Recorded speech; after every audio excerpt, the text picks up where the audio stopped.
বিভিন্ন স্টেটগুলো থেকে বিশিষ্ট বিশিষ্ট কবি এবং সাহিত্যিকরা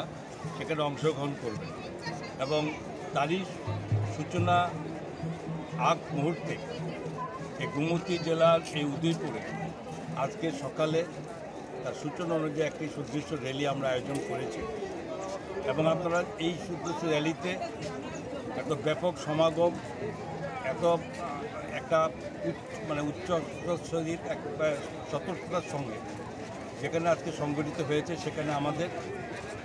যে আইডিয়া ছিল প্রায় ২৫০০-এর মতো এখানকার পার্টিসিপেন্ট থাকবে, দেখা গেছে এটা অনেক দূর ছাড়িয়ে গেছে, অনেক বেশি সংখ্যা হয়েছে। এখন এটা সংখ্যা কত এই মুহূর্তে বলা যাবে না এবং এর সঙ্গে সমস্ত রকমভাবে গভর্নমেন্ট ডিপার্টমেন্টগুলো, বিভিন্ন ক্লাব, এনজিও, প্রায় ৫২টা অর্গানাইজেশন আমাদের সঙ্গে যুক্ত থেকেছে।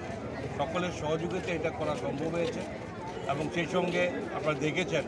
এই সুদৃশ্য র্যালির সঙ্গে জায়গায় জায়গায় যারা আয়োজকরা আমাদের তারা এখানে করেছেন বিভিন্ন জায়গাতে স্পটগুলোতে বিভিন্ন কবিতার সাহিত্যিক গানের করেছেন বিভিন্ন স্পটগুলোতে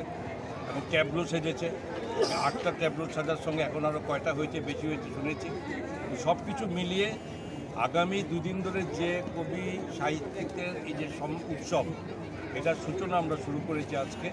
এবং এর সঙ্গে আমার সঙ্গে এই মুহূর্তে জড়িত হচ্ছেন আমাদের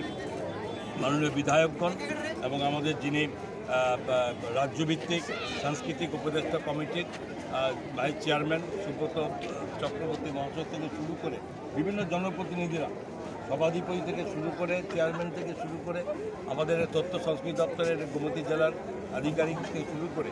সকলে এটা অংশগ্রহণ করেছি এবং আমরা খুবই উৎসাহের সঙ্গে আমরা অপেক্ষা করছি আগামী দিন